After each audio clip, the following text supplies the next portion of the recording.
Vamos lá, família. O negócio é o seguinte, hoje de manhã, falei, Senhor, o que eu vou pregar nesse dia de feriadão? Não tinha a mínima ideia e o Senhor me trouxe uma passagem muito peculiarmente e eu não vou dar spoiler, vou ler aqui primeiro um versículo, a gente vai orar e aí eu conto a história para vocês.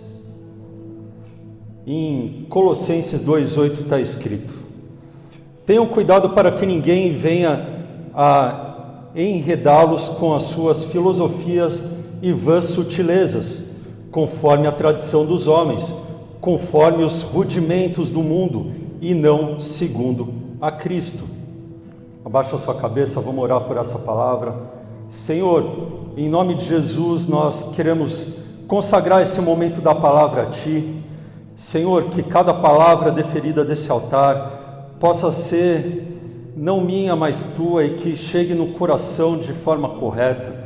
Senhor, que todo engano nas nossas mentes nessa manhã venha cair por terra e nós possamos lembrar que só o Senhor tem palavras de vida eterna, só o Senhor tem direções para a nossa vida. Em nome de Jesus, amém e amém. Glória a Deus.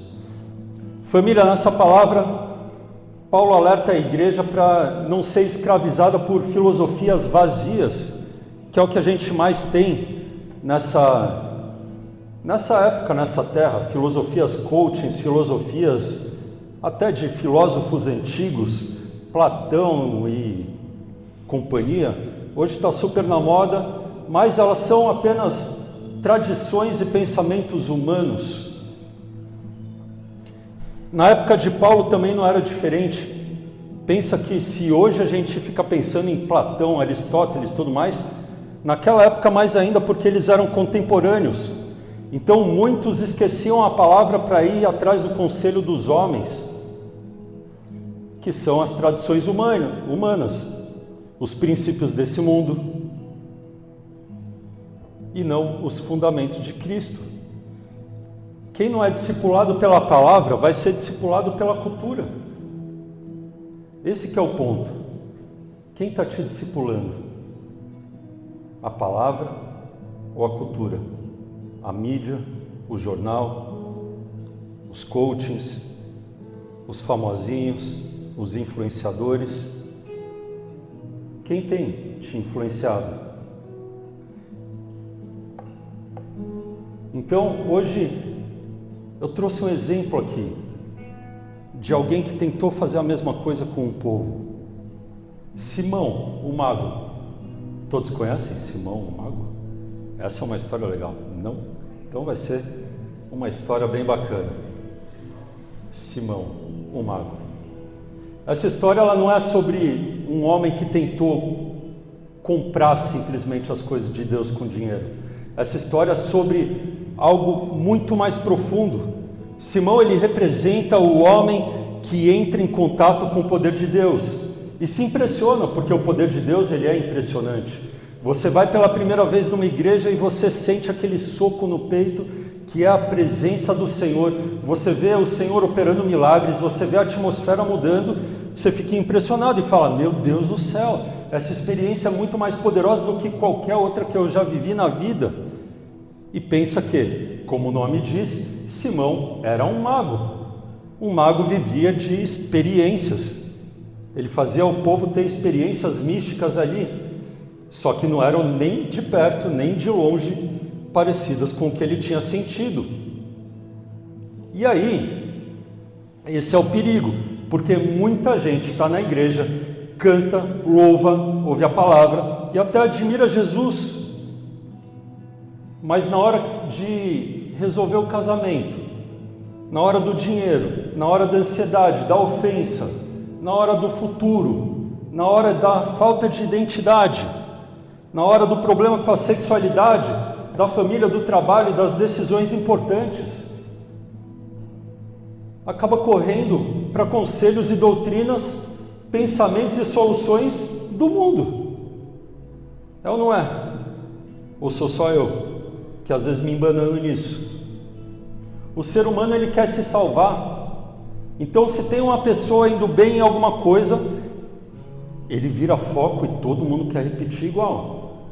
Não importa o que ele estava fazendo, se estava fazendo certo ou errado. Na minha vida estava dando tudo errado, então não importa se essa pessoa está fazendo certo ou errado, ou qual a linha da doutrina, tudo mais, eu vou seguir porque eu também quero me salvar. Essa é a vida do ser humano. Então, de novo, quem que tem discipulado a sua mente? Jesus ou o mundo? A Bíblia ou a cultura? O Espírito Santo ou o algoritmo? Que o algoritmo é rei de discipular a gente. A gente fica ali só scrollando e recebendo lá conhecimento, conhecimento, conhecimento. E não é que conhecimento é ruim, conhecimento é bom, mas o conhecimento que vem de Deus é perfeito. Simples assim. O conhecimento de Deus é a única coisa que vai nos preencher e é a única coisa que vai nos salvar verdadeiramente. Então, o algoritmo, ou Cristo, ou o mundo, a comunhão dos santos, ou às vezes as quebradas dos seus amigos, as reuniõezinhas dos seus amigos que não conhecem Jesus. O algoritmo, ele não pode ser o nosso pastor, não pode ser o seu pastor. A cultura não morreu por você. Morreu? Cristo morreu por mim e por você. Mas vamos lá para a história do Simão, o mago. Está lá em Atos 8, de 9 a 24. O livro de Atos ele foi escrito por Lucas, o mesmo autor do Evangelho de Lucas, e ele escreve para mostrar como a obra de Jesus continua através da igreja. Então, Atos dos Apóstolos, pelo poder do Espírito Santo. Jesus já não estava mais aqui na terra, Jesus já tinha sido ascendido aos céus, então os apóstolos continuaram a missão, e essa missão é descrita ali em Atos dos Apóstolos. E Atos começa lá em Jerusalém, com Jesus dizendo, antes de subir aos céus, no comecinho Jesus estava lá: mas vocês receberão poder ao descer sobre vocês o Espírito Santo, e serão minhas testemunhas, tanto em Jerusalém, como em toda a Judéia e Samaria, até os confins da terra. Então a promessa aqui é clara: o Espírito Santo viria, e os discípulos seriam testemunhas em Jerusalém, em Judéia, em Samaria e por toda a terra. E eles continuam sendo até hoje, através da palavra. Mas existe um detalhe aqui importante: os judeus e os samaritanos, eles não se davam. Lembra a história do samaritano? Era uma treta ali, era tipo Israel e Palestina. Os dois, no fim das contas, vieram do mesmo lugar, mas uma treta ferrada. Então os judeus e os samaritanos tinham uma relação quebrada há séculos.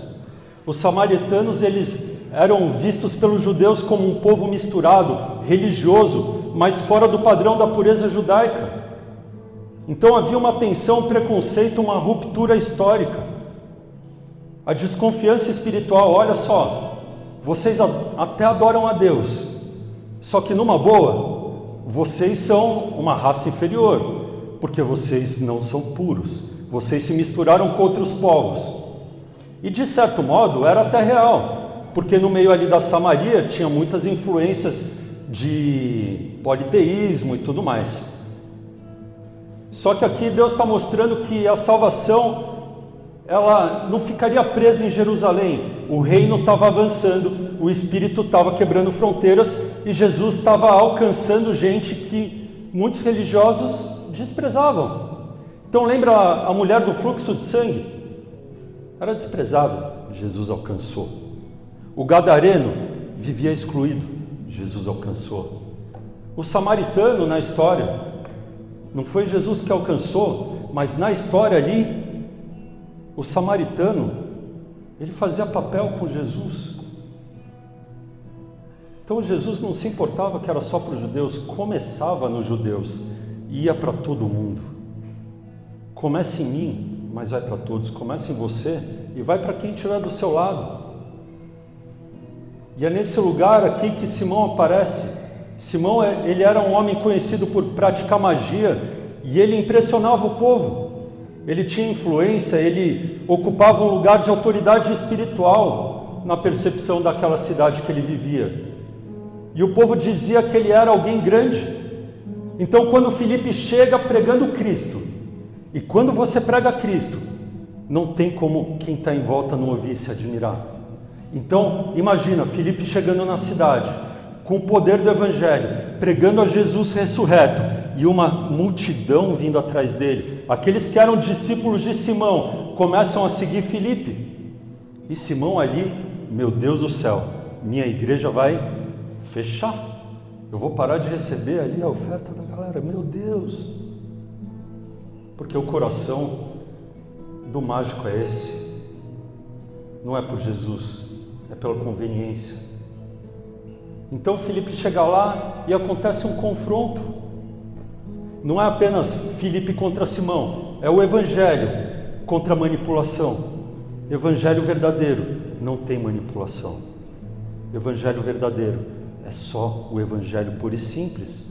É a palavra contra o encantamento, é o reino contra os falsos poderes, é Cristo contra a espiritualidade de controle. O mundo encanta para dominar, o mundo gera experiência, o mundo gera luzes, luzes são da hora, tá bom? Quando a gente tiver a nossa igreja vai ter luzes, mas elas não são feitas para hipnotizar, para dominar, não são, que nem a Ana Paula Valadão estava falando outro dia, não são sons ali pré-programados para mexer com a mente e liberar dopamina, serotonina enquanto você está no culto. Não. O momento do culto, ele precisa ser a unção do Senhor sendo derramada. Cristo, ele controla para libertar. A igreja precisa prestar atenção em uma coisa. Simão não estava fora do ambiente espiritual. Simão era um personagem espiritual. Então tem muita coisa que vai parecer espiritual, mas no fim das contas é encantamento. É só encantamento. Numa boa, a gente sabe fazer as coisas. Se uma pessoa está há muito tempo no Evangelho, talvez ela esteja há muito tempo no serviço da igreja, talvez ela esteja há muito tempo pregando. Cara, ela pode ter zero relacionamento com Deus, ela vai saber simular o que tem que ser feito e vai parecer que é real. Ele era espiritual e o problema é que ele estava conectado à fonte errada. E esse talvez seja um grande perigo da nossa geração. As pessoas, elas não são necessariamente alheias e muitas vezes ateias. Não, hoje em dia está na moda ser crente, falar de Jesus. Um monte de gente fala e não vive. E é impressionante porque mesmo eu não vivendo Jesus, dá para eu falar coisas maravilhosas que vão mexer com o coração de todo mundo. Encantamento. As pessoas, elas hoje em dia são espiritualizadas. Elas acreditam em energia, em destino, universo, sinais, técnicas, mentalidade, vibração. E quer saber a verdade?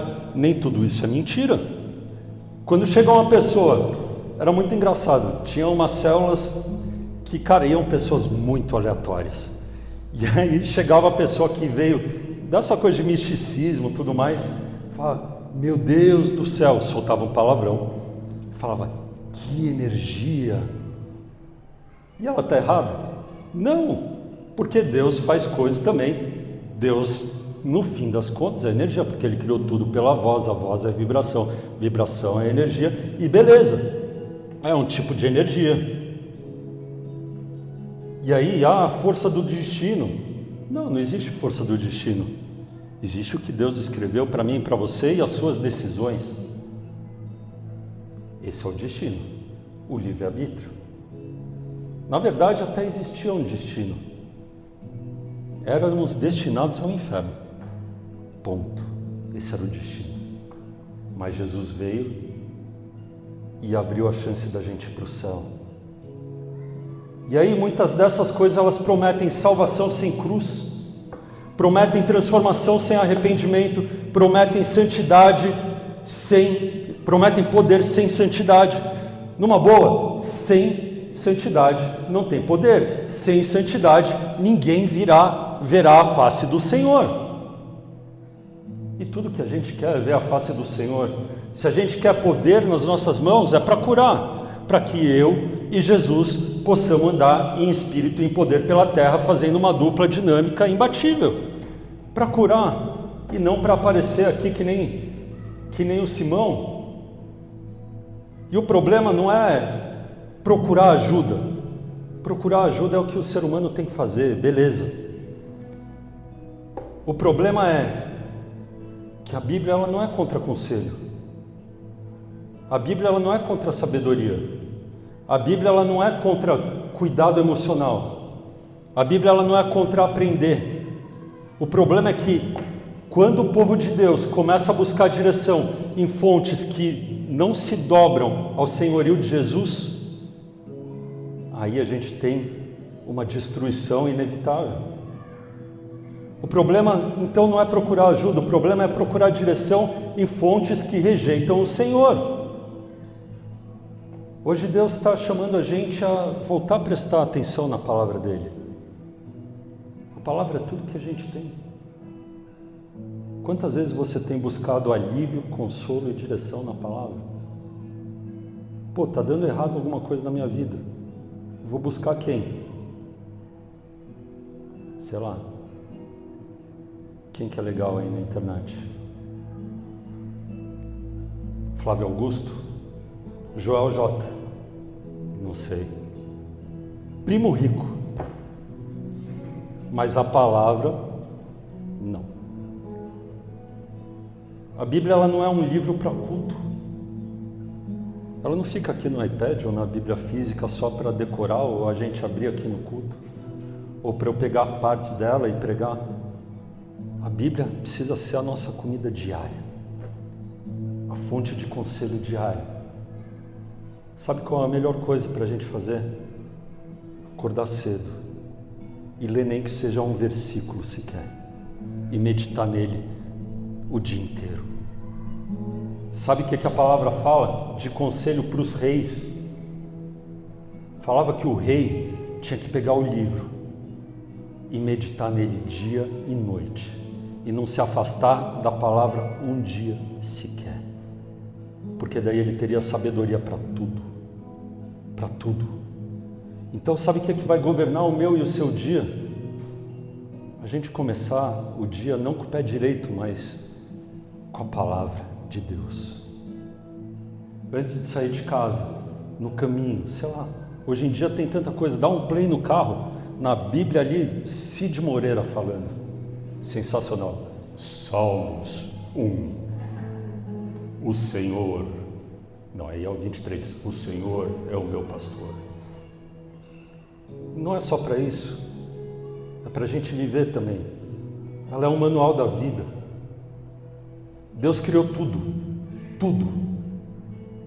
Deus conhece a alma humana. Deus conhece o casamento. Deus conhece os filhos. Deus conhece o dinheiro, Deus conhece o medo, a dor, o futuro, o pecado e o caminho. Quem criou tudo isso? Não foi Deus. Se eu tenho acesso a quem criou todos os temas que você pode imaginar, por que eu vou consultar outra coisa? Meu Deus, como a gente é burro. A gente é. Cara, a gente é aquele filho teimoso, que os pais já sabem o caminho para onde ele tem que ir, mas ele vive querendo conselho dos amiguinhos. Os amiguinhos lá da escola com 15 anos, do cigarrinho, mas não, o cara é inteligente, o cara é pra frente e tal. E os pais são bobões. É assim que a gente vive com Deus, no fim das contas. Por que o povo de Deus, ele corre primeiro para o Egito? Não foi assim no Egito? Deus mandou sair do Egito, fez tudo para eles saírem. Aí vai para o deserto, abre o mar, tararara, deserto. Aí lá no deserto, cara, tem um processo a ser vivido. Deus está ensinando muita coisa ali. É perrengue o processo, é perrengue, já preguei várias vezes disso. Mas aí, uma grande parte do povo começa a falar: cara, por que a gente veio para o deserto? Para morrer? Era muito melhor voltar para o Egito. Pelo menos no Egito tinha as cebolas, pelo menos no Egito isso, aquilo, tarará.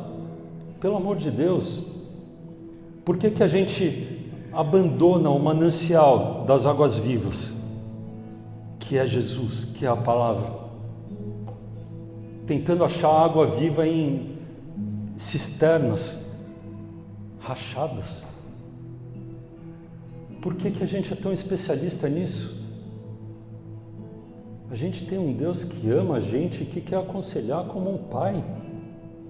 Em Jeremias 2,13 está escrito assim: e guarda essa palavra no seu coração, porque o meu povo cometeu 2 males: abandonar a mim, a fonte da água viva, e cavaram cisternas rachadas, que não retêm as águas. Quando eu venho e pego um culto, e o culto é a palavra de Deus, e vou para a minha semana e busco mais água em cisternas rachadas, além de perder a água que eu estou precisando, eu perco tudo que eu recebi no culto. E aí vira um ciclo vicioso. Eu estou com sede, eu preciso achar água, então vamos nessa cisterna rota, vamos nessa aqui rachada, vamos nessa aqui com a água amarga. E não acha em lugar nenhum, mas acha que está inteligentão, buscando pra caramba. Toda solução que te afasta da obediência não é solução, é sedução. Simão, ele tinha poder sem verdade. Sabe como é isso? É do jeito que eu estava falando. Ele sabe fazer o show. Então vamos lá, vamos começar a história aqui de Simão. Atos 8, 9 a 11. Simão, o mago. Havia naquela cidade um homem chamado Simão, que praticava artes mágicas e deixava o povo de Samaria admirado. Dizia ser alguém muito importante, e todos lhe davam ouvidos, do menor ao maior, dizendo: este homem é o poder de Deus, chamado o grande poder. Davam atenção a ele durante muito tempo. A história ela começa dizendo que havia em Samaria um mago chamado Simão, que praticava magia e impressionava o povo. Ele dizia ser alguém importante. E quando você consegue ter essa manipulação para as pessoas, o que você disser se torna real na cabeça delas.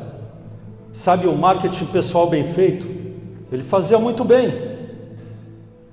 E o povo seguia ele, do menor para o maior. Então pensa, ele arrebatava ali as crianças, ele arrebatava os velhos, ele arrebatava os jovens, ele dominava a cidade, ele era o influenciador da época perfeito. Não tinha Instagram, mas ele tinha seguidores. Eles diziam que ele era o poder de Deus, chamado grande poder. Imagina isso, seu apelido agora é grande poder. Dá para fazer, dá para te manipular e ser assim. E isso aqui é muito forte, porque o povo estava chamando aquilo de poder de Deus. Como que o poder de Deus pode estar numa manipulação? Eles estavam confundindo admiração com revelação, impacto com verdade, espetáculo com presença de Deus. Simão, ele tinha tanta influência, mas zero verdade. Ele tinha fama, mas ele não tinha o que mais importava: o reino de Deus. O reino de Deus dentro de mim e de você. Esse é o evangelho que a gente precisa viver.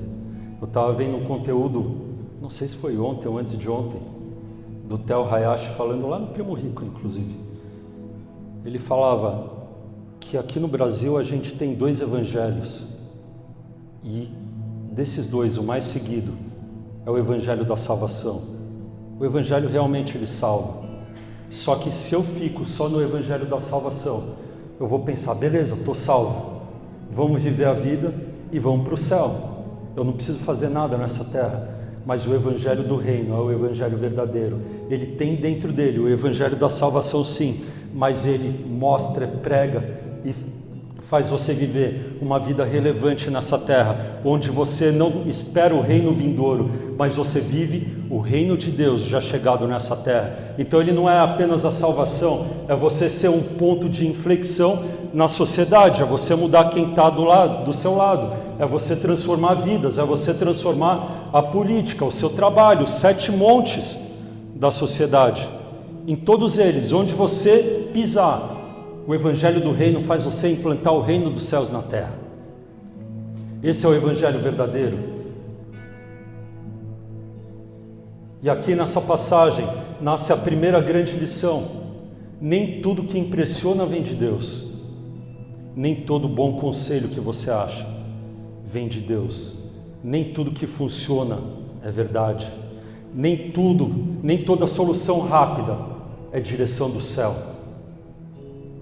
E hoje muita gente está sendo discipulada por sermões modernos, de que se você tiver Jesus, sua vida melhora.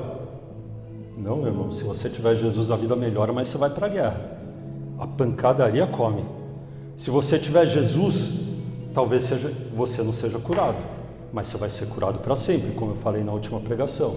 Se você tiver Jesus, você vai passar pela dor, só que você também vai ter o alento de um pai carinhoso. Gente promete resultado sem arrependimento, cura sem cruz, paz sem perdão, prosperidade sem generosidade. Para que eu vou ser próspero? Para quê? É só dinheiro? Se não for para abençoar o meu próximo, quem é o meu próximo? Minha família, meus irmãos. É para isso que serve o dinheiro. Liberdade sem santidade, identidade sem ser filho de Deus, propósito sem obediência. Não, eu tenho um propósito, mas não obedece a ninguém. Encantamento, engano. O homem, ele quer controlar a dor, ele quer controlar o futuro, as pessoas, o ambiente. O homem, por natureza, ele é controlador, porque Deus falou ali no jardim para ele reinar sobre todas as coisas, então controlar todas as coisas. Mas a novidade é, com o pecado, a gente não controla mais nada. Agora, com o pecado é a nossa natureza caída. Só o Espírito Santo em nós é capaz de governar. E Deus, ele não se deixa controlar, porque a gente quer controlar ele muitas vezes. Deus, ele se revela, ele se revela, ele governa, ele conduz, ele confronta, ele salva. E aí você pergunta, como eu resolvo o meu problema? Só que qual que é a verdade do Evangelho? O Evangelho pergunta, quem governa a sua vida? A pessoa que vive essa cultura, ela não quer transformação, ela quer alívio. A igreja, ela tem vivido em áreas que ela não deveria viver. Áreas para tentar se salvar. Você quer melhorar o seu casamento, mas você não quer perdoar. Então vamos ali, vamos ver um coaching de casamento. Vamos trazer para a igreja o coaching de casamento, que não é gospel, porque a gente precisa salvar alguns casamentos aqui. Vamos trazer o especialista em crianças, porque tem um monte de criança dando trabalho e bota no altar. E aí a igreja lota. E aí parece que a experiência, o evangelho, é a igreja lotada, pá, tá tudo certo. Meu irmão, tá tudo errado. O mundo oferece um atalho, mas Deus oferece o caminho. Jesus disse em João 14,6, eu sou o caminho, a verdade e a vida.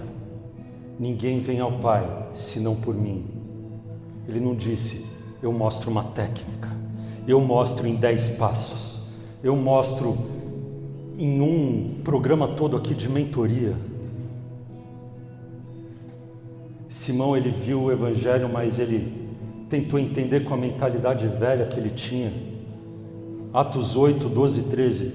Quando, porém, deram crédito a Filipe, que os evangelizava a respeito do reino de Deus e do nome de Jesus Cristo, iam sendo batizados tanto homens como mulheres. O próprio Simão abraçou a fé e, tendo sido batizado, acompanhava Filipe de perto, observando extasiado os sinais e grandes milagres praticados. Agora Filipe, ele chega pregando o evangelho ali, as boas novas do reino de Deus na cidade, e o nome de Jesus. E os homens e mulheres não só ouvem, mas eles são batizados, e para ser batizado precisa ter arrependimento. E o texto diz que o próprio Simão também creu e foi batizado. Não é todo mundo que foi batizado que se arrependeu, não é toda a língua que confessa que realmente crê. A palavra vai dizer que a gente confessa, a gente fala Jesus, Jesus, fala com a nossa boca, mas o nosso coração está distante dele. Dá para viver assim também na igreja. Só que repara aqui, ele continuava acompanhando Filipe maravilhado com os sinais e grandes milagres. O que você está buscando aqui? Os sinais, as curas, o espetáculo, ou simplesmente Deus e a palavra dele? Porque a novidade é essa. Se você estiver procurando algo que eu possa entregar, cara, já sai agora, porque você vai se arrepender, eu vou te frustrar. Os homens não têm solução para nada. Cara, todo homem vai falhar. E eu vou falhar com vocês. A única certeza que a gente tem aqui nesse púlpito é essa, que eu vou falhar.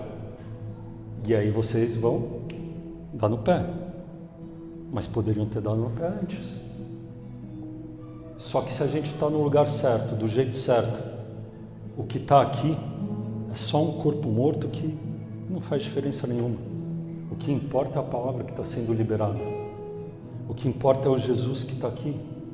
O que importa é se Deus está ou não nesse altar. Todo o resto é irrelevante. Tudo perto de Jesus fica irrelevante. Então, Simão, ele saiu do ambiente antigo, mas ele carregava a mentalidade antiga. Ele entrou no movimento do evangelho. Depois pega lá, um filme top para você ver hoje. Um dos mais legais que eu já vi na vida. Jesus Movement, alguma coisa assim? Acho que é. Depois eu passo certinho no grupo. É muito legal. É um movimento que aconteceu na Califórnia, lá nos Estados Unidos, nos anos 70. Cara, que demais. Uma igreja lá de hippie, surfista, tudo mais. Cara, vai vindo os loucos para dentro da igreja, os drogados, os presos, tal, se arrependem, começam a virar uma comunidade, uma igreja muito legal, e aí começa esse avivamento a espalhar pela nação toda. E aí o que acontece? O cara que parecia Jesus ali, que era o bicho grilão e tal, cara, ele falha, ele erra. E aí quando ele erra, metade da igreja vai embora. Opa, a história só se repete. A gente tem mania de olhar para homens. A gente tem mania de olhar para o lugar errado. Então, Simão, ele entrou no movimento do evangelho, mas ainda interpretava o poder de Deus pela lógica do espetáculo. Ele estava fascinado com sinais, mas Pedro depois vai mostrar que o coração dele ainda não estava reto diante de Deus. E isso é assustador, porque mostra alguém que pode estar no ambiente certo, ouvir a mensagem certa, participar do rito certo, admirar o poder certo e ainda carregar o coração torto. Então, por isso que a palavra também vai ali no momento da ceia falar: examine o homem ao seu coração, examine-se a si mesmo. Todos os dias a gente precisa examinar o nosso coração, porque daqui a pouco a gente pode ser pego que nem Simão aqui e nem perceber. O nosso coração é enganoso, ele vai levar a gente para esse lugar. Muita gente admira Jesus, mas ainda é discipulado pelo mundo. Ele admira Jesus no culto. Aí é fácil. Só que decide pelo medo. Admira Jesus no louvor, mas resolve o conflito com orgulho. Ele admira Jesus na oração, mas lida com dinheiro com ganância. E aí? Lida com dinheiro com ganância. O dinheiro vira um próprio Deus. Ele admira Jesus na igreja, mas toma decisões de vida baseado na cultura. Que desperdício. Simão não queria necessariamente ser transformado pelo poder. Ele queria possuir o poder. E aqui está a chave. O que você está buscando no Evangelho? O poder, uma cura. Tudo isso o Evangelho tem. Tudo isso ele tem. Mas o coração reto, ele vai estar buscando a presença do Senhor. Porque é isso que importa para a gente. A presença do Senhor. Simão, ele queria o poder sem o governo de Deus. E isso acontece até hoje. Jesus, ele não é aplicativo de solução. Jesus é o Senhor. Jesus não é um influenciador de TikTok. Jesus é Rei. Jesus não é o seu amiguinho da esquina. Jesus é o Rei dos Reis. Sabe quem Jesus é? Salomão, quando vai reinar, ele tem um povo ali, ele tem só 17 anos quando vai reinar. Se não me engano, 17. E aí, Davi morre e tal, ele tem que assumir o trono. O que ele faz? Ele vai pedir para o Senhor alguma coisa que dê uma saída para ele. E o que ele pede? Ele pede sabedoria para cuidar do povo. Então quem Jesus é? Quem ele conhece ali? A sabedoria, Jesus. Jesus é a própria sabedoria. O espírito de sabedoria, Jesus. Ele é o Senhor. Ele não entra apenas para resolver problema, ele entra para governar a casa. Em Atos 8, 14 a 17, quando os apóstolos que estavam em Jerusalém ouviram que o povo de Samaria tinha recebido a palavra de Deus, enviaram-lhes a Pedro e João. Chegando ali, oraram por eles para que recebessem o Espírito Santo, pois o Espírito Santo ainda não havia descido sobre eles, sobre nenhum deles. Tinham apenas sido batizados em nome do Senhor Jesus. Então eles lhes impuseram as mãos e eles receberam o Espírito Santo. Aqui tem um ponto teológico que é lindo. Deus está unindo aquilo que a história separou. Jerusalém de Samaria agora fazem parte da mesma igreja. Talvez eu e você nunca nos aproximaríamos na vida real. Só que agora a nossa vida real é a igreja. E por causa da igreja, Jesus fez uma ponte entre aquilo que jamais andaria junto. Esse é o poder do Evangelho. O Espírito Santo, ele mostra que o Evangelho é prioridade de um grupo. E igreja, a nossa prioridade aqui precisa ser o Evangelho. Tudo que rolar aqui precisa ter o Evangelho no meio, precisa ter Jesus no meio. Ele é a nossa única e exclusiva prioridade. Todo o resto não faz sentido. O mesmo Espírito que caiu em Jerusalém, agora cai em Samaria. A cidade excluída, os leprosos, agora tem o Espírito Santo. E o Espírito Santo faz coisas poderosas ali. E o Espírito Santo transforma vidas ali. É maravilhoso. O Espírito Santo é a chave. E o reino vai avançando. Só que aí, repara nisso. O centro do texto, ele não é técnica para receber poder. O centro é Deus confirmando que os samaritanos também pertencem ao povo da nova aliança. Uau! Os imundos também pertencem à aliança. Essa aliança foi unilateral. Jesus fez sem merecer. Ele foi para a cruz e você não precisa fazer nada, a não ser crer. Os imundos também podem. Eu e você éramos para... Não está nessa aliança se fosse só os judeus.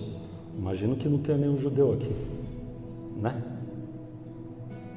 O Espírito, ele não é mercadoria, ele não é fórmula, ele não é método, ele não é um produto espiritual. O Espírito é Deus.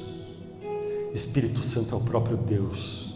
O Espírito Santo é o poder de Deus na terra, Deus Pai no céu, Jesus ao lado e o Espírito Santo na terra. Ele é a mão poderosa de Jesus na terra.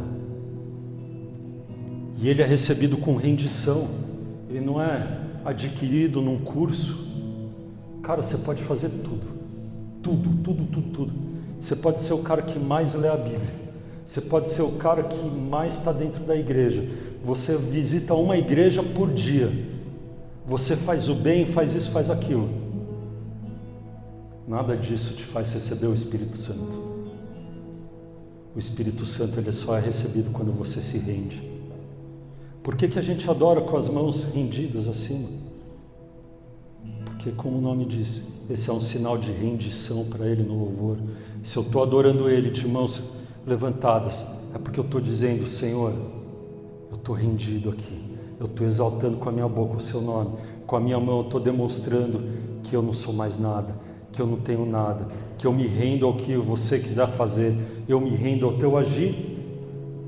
A igreja precisa voltar a entender isso.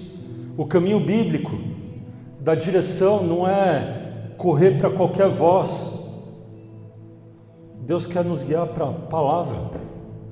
A Bíblia é o fundamento, é a régua, é a correção, é direção. Bíblia. O Espírito Santo, ele aplica a palavra, ele convence, ele consola, ele revela, ele conduz. Então já tenho a palavra e já tenho o Espírito aqui. Os dois andam juntos. A letra sozinha mata, mas o Espírito vivifica. Só o Espírito é confusão. A palavra e o Espírito. A comunhão com os irmãos maduros. Deus usa o corpo para aconselhar, corrigir, proteger e amadurecer. O famoso discipulado. Crente, ele não toma decisão sozinho. Não toma decisão pelo algoritmo, ele não toma decisão pela cultura. Crente discerne a palavra, ele ora no Espírito, ele caminha em comunhão. Então, pelo Espírito eu discerno, pela palavra eu bato para ver se eu estou certo no Espírito, e pela comunhão eu vou vendo com os irmãos os melhores conselhos. O algoritmo, ele não carrega a cruz, nunca carregou. A cultura não morreu pela gente. E o mundo, ele não presta conta da sua alma. Quem vai prestar conta da sua alma? Quem? O Instagram não vai. Jesus, ele morreu, ele ressuscitou e ele governa. Simão, ele tentou comprar o que só recebe por rendição. Atos 8, 18, 19. Quando Simão viu que pelo fato de os apóstolos imporem as mãos, era concedido o Espírito Santo, ele lhes ofereceu dinheiro. Aí é pesado. Olha isso. Simão queria receber aquele poder de dar o Espírito Santo para as pessoas. Ele ficou maravilhado. Chegou ali em Pedro e João e falou: quanto custa para eu também poder fazer isso? Pesado. E aí ele falou assim: deem também a mim esse poder, para que as pessoas sobre a qual eu impuser as mãos receba o Espírito Santo. Quando Simão vê que o Espírito Santo era concedido por imposição de mãos dos apóstolos, ele oferece dinheiro e ele diz em resumo: deem-me também esse poder, eu quero. E essa frase revela tudo. Simão olha para o dom de Deus com lógica de mercado. Eita! Simão, no fim das contas, queria fazer dinheiro com as coisas de Deus. Sem novidade nenhuma. É o que a gente mais vê por aí. Ele pensa: se isso gera influência, eu quero. Se isso gera autoridade, estou querendo. Se isso me coloca em evidência, numa boa, eu pago. Meu irmão, o retorno disso aqui, o ROI vai ser incrível. Se isso funciona, me passa um método. Opa, eu acho que aqui a gente começa a se identificar com Simão, não é? Mesmo tendo um coração legal, às vezes a gente é Simão também. No mundo, quem paga, leva. No reino, quem se rende, recebe. No mundo, quem paga, leva. No reino, quem se rende, recebe. É o reino da rendição. Eu me rendo, então as portas estão abertas, pode entrar. Simão tenta comprar aquilo que só pode ser recebido pela graça. Pela graça você recebeu. Não é por merecimento, é pela graça. E a graça é de graça. A graça é recebida pela rendição. Se eu me rendo diante do Senhor, eu recebo a graça. E só a graça dele me basta. Ele quer acesso ao poder e não se quebranta. E Pedro responde com uma dureza santa. E a gente pode ser duro. Cara, aqui não é florzinha. Aqui é porrada, velho. Numa boa. Numa boa. Se eu ficar com uma peninha de ganso fazendo cosquinha em você, em vez de te dar uma porrada, cara, você não vai chegar em lugar nenhum. E não é porrada na maldade, é no amor. A gente fala direto e reto. Mas tem gente que se ofende.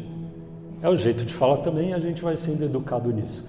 Mas precisa ser direto e reto, sem enrolação. Assim como Pedro foi. Que o seu dinheiro seja destruído junto com você. Leve. Bem leve. Pois depois reclama quando não dá uma resposta direta. Pois você pensou que com ele poderia adquirir o dom de Deus. Não existe porção nem parte para você nesse ministério, porque o seu coração não é reto diante de Deus. Pum! Toma essa porrada seca aí. Cara, você acha que Pedro queria destruir Simão? Pedro queria salvar. Só que se ele fosse ali no carinho, meu irmão, ele ia ser dobrado no meio. Tem horas que a gente precisa ir no poder de Deus e no poder do modo de como fala. A gente precisa ser profético. Como que funciona isso? O profeta, ele vem para quebrar. Ele vem dar porrada no meio, te quebra, fala a verdade que você precisa ouvir. E você fica arregaçado. E aí, qual que é o dom pastoral? O dom pastoral, ele te pega todo em pedaços, depois que o profeta veio e te quebrou. Ele cuida, restaura. E depois, qual que é o dom apostólico? Depois que o pastoreio te restaurou, o apostólico pega, vê qual é o seu dom e fala, vai, chuta a sua bunda e vai trabalhar, meu irmão. Vai fazer com os outros o que fizeram com você. Então, Pedro diz que o dinheiro dele, não valia nada.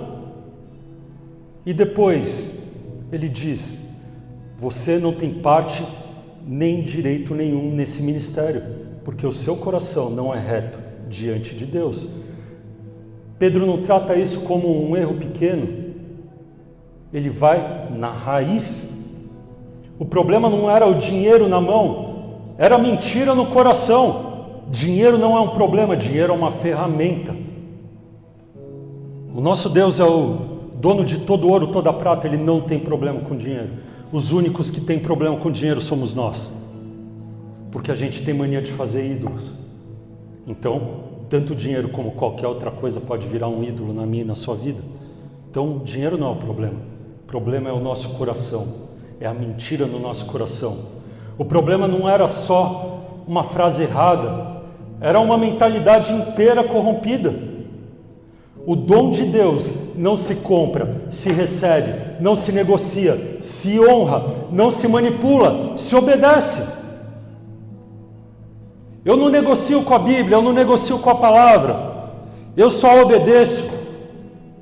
Eu não negocio com a missão que o Senhor me deu, eu só executo. E ainda que pareça que está dando tudo errado, eu só executo, porque é Ele que sabe ali na frente. Então eu executo. Qual é o poder da minha mente para saber o que é certo ou errado? Qual é? Numa boa, tem gente que não sabe nem fritar um ovo. Como é que você pode decidir o que é certo ou errado?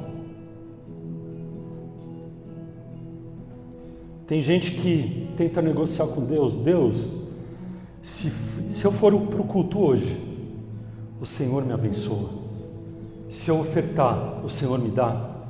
O dízimo não é para o Senhor te dar nada. O dízimo é para a gente parar de ser cara de pau e devolver para o Senhor aquilo que pertence a Ele, pelo menos 10% do que Ele nos dá. Porque sem Ele a gente não tem capacidade nenhuma. Se eu fizer a campanha, o Senhor resolve. Se eu jejuar, o Senhor resolve. O jejum e o propósito, ele não muda a Deus. O coração de Deus não muda. O jejum, ele muda o nosso coração. Se eu servir, o Senhor fica me devendo? Olha, Senhor, tudo que eu já fiz nessa vida, na igreja, bibibi, bababá, como é que o Senhor me deixa assim? Ah, é? Agora é barganha? Se eu orar, o Senhor tem que fazer do meu jeito, porque eu orei. E se eu orar? Mas Deus, ele não quer uma transação. Deus, ele quer uma rendição. A fé cristã, ela não é balcão. Em alguns lugares é. Mas a fé cristã, nesse lugar, ela é altar. E sabe o que o altar é? Por padrão da Bíblia, o manual, o altar é o lugar de sacrifício. O altar é o lugar onde eu morro. O altar é o lugar onde eu escolho não viver mais, mas Ele viver em mim. O altar é o lugar onde eu me entrego como um cordeiro mudo, rumo ao matadouro. A fé cristã, ela não é balcão. Guarda isso. No altar a gente morre. Em Atos 8, 22 e 23, para a gente terminar. Portanto, arrependa-se desse mal e ore ao Senhor. Talvez Ele perdoe por esse intento do seu coração, pois vejo que você está cheio de inveja e preso em sua maldade. De novo, pesado. Pesado. Mas o Senhor não tem rodeio, cara. A palavra não faz volta. A palavra não tem firula. A palavra de Deus é direta e reta. Se você receber um evangelho diferente disso, um evangelho água com açúcar, pode ter certeza que o lugar que ele está te levando não é o lugar onde a Bíblia quer te levar. O que mais tem hoje aí é evangelho água com açúcar. O evangelhozinho batido com leite condensado.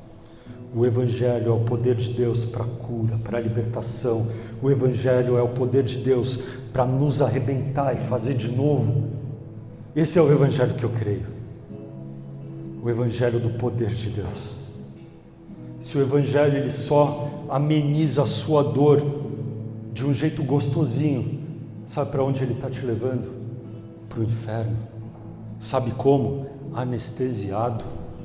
Não, você está fazendo tudo benzinho, vem, pega o cutinho, vive uma vida evangélicazinha, falando bonitinho as coisinhas de Deus, e está tudo bem.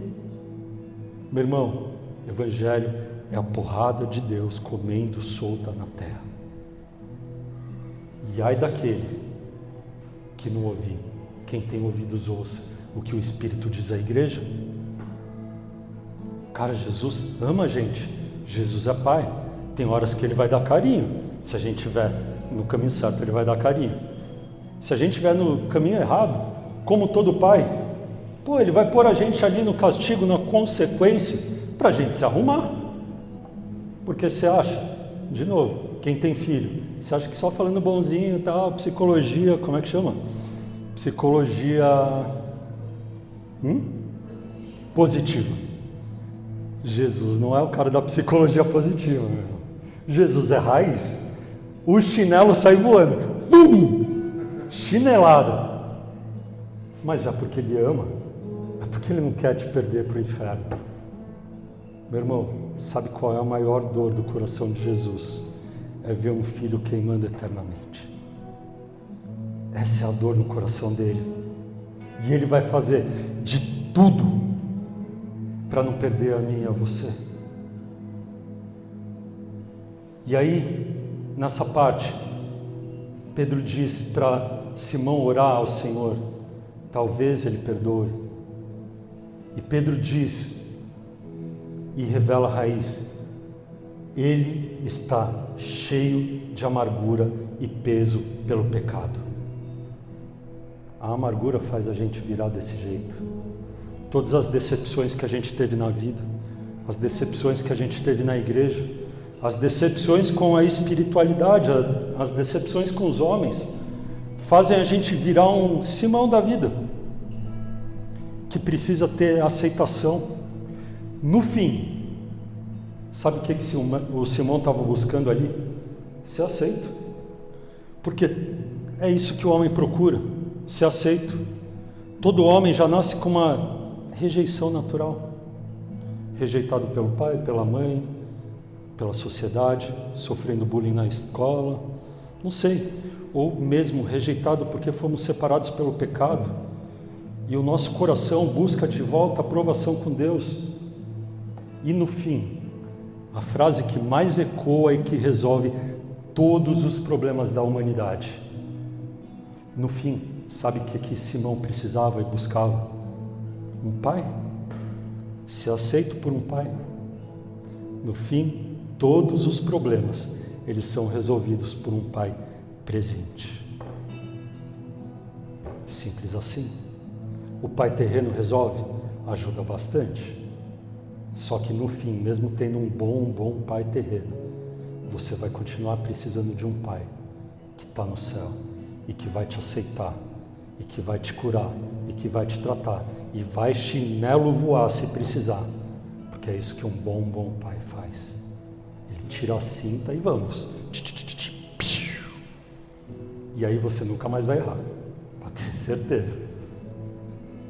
Simão, ele era o centro das atenções em Samaria, tudo que todos chamavam ele de grande, todos admiravam, todos prestavam atenção nele, mas quando Filipe chega, Jesus toma o centro.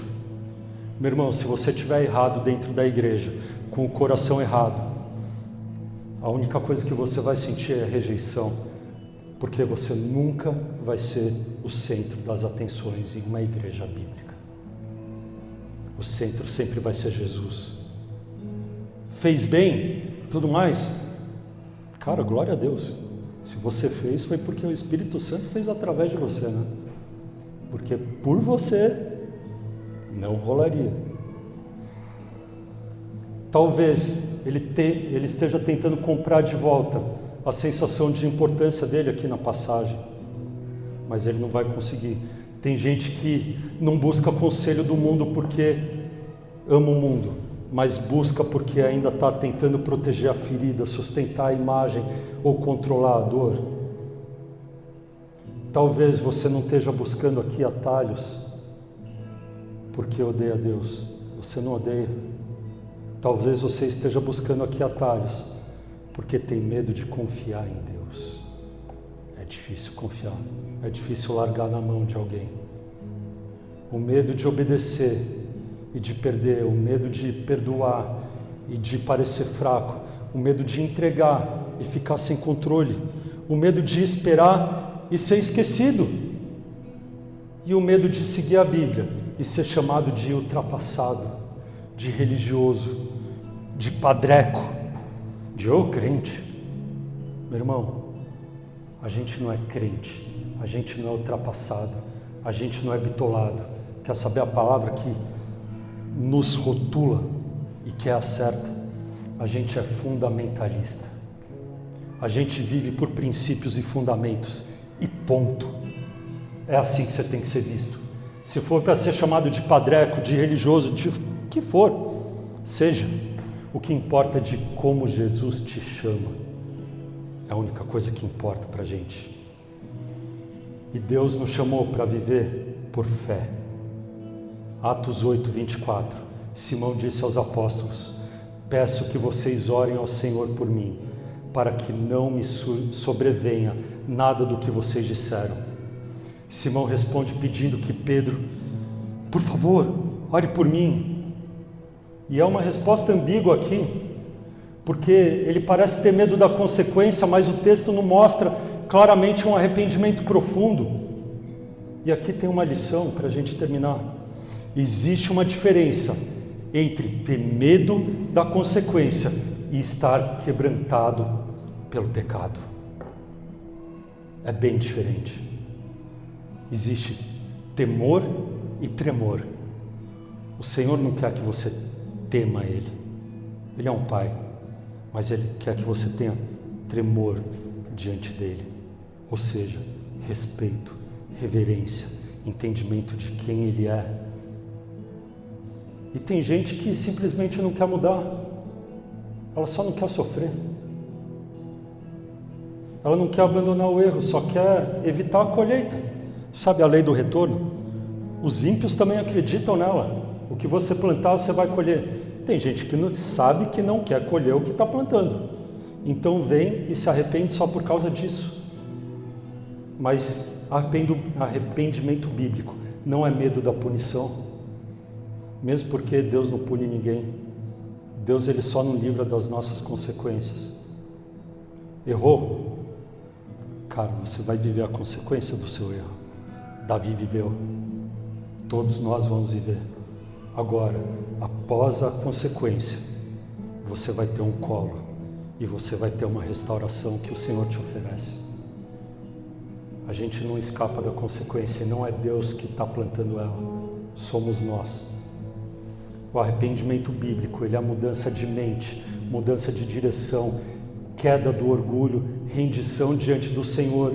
E às vezes, o que falta não é clareza, é só a rendição.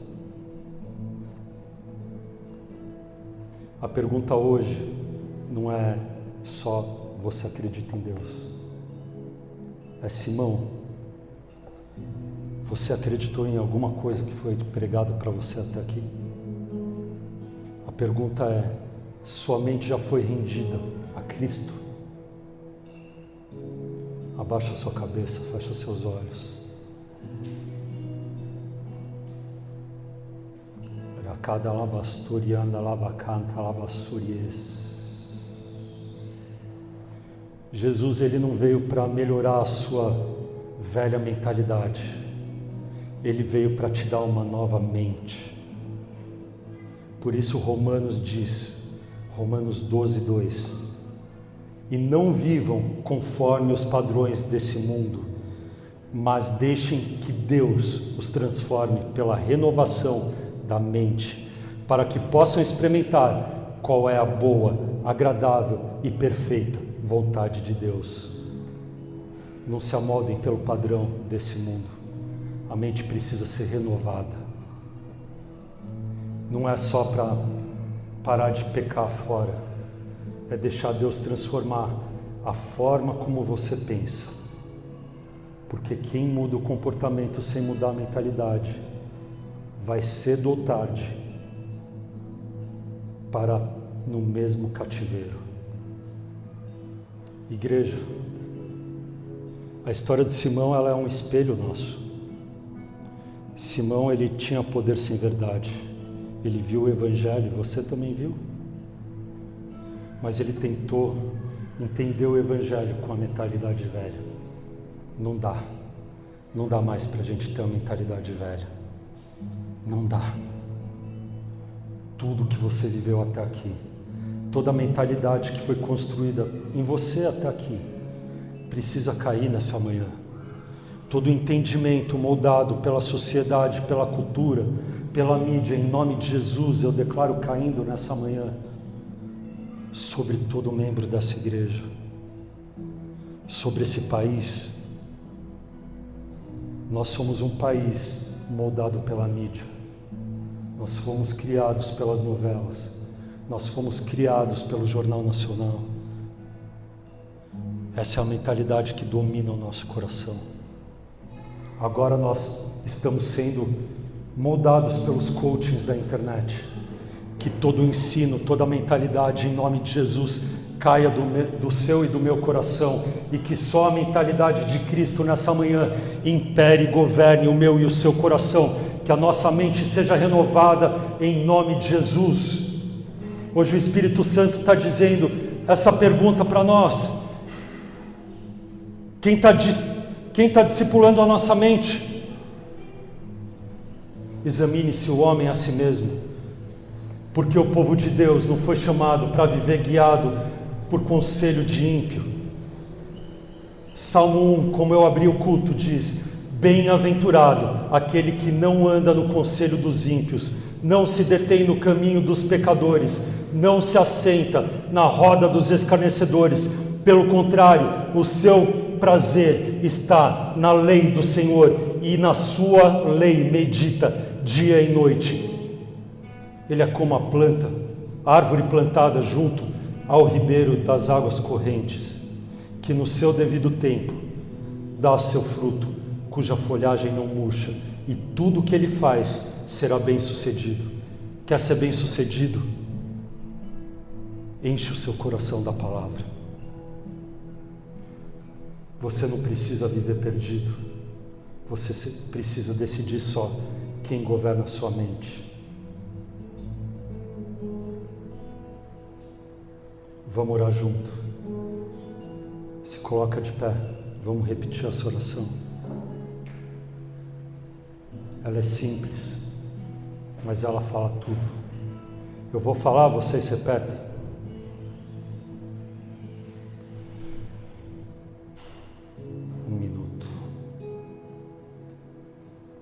Aonde está a oração?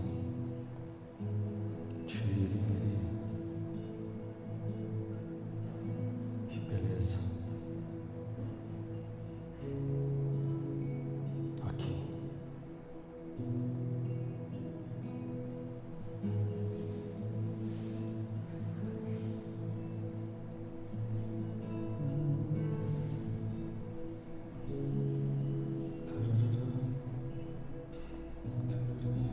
Senhor, eu renuncio toda a fonte errada de direção, com as mãos como quem se rende, levanta suas mãos.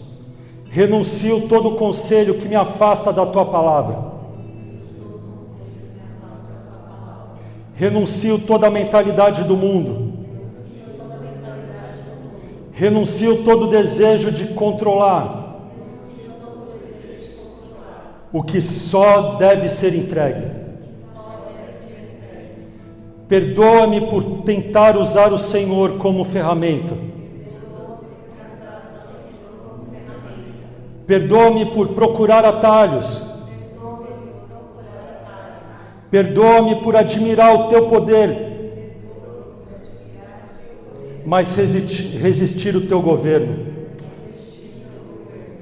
Hoje eu volto para a tua palavra.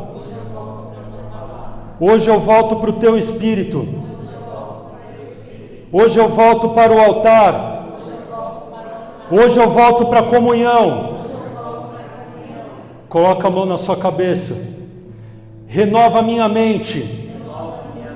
Endireita o meu coração. Quebra a minha amargura. Liberta-me da prisão do pecado.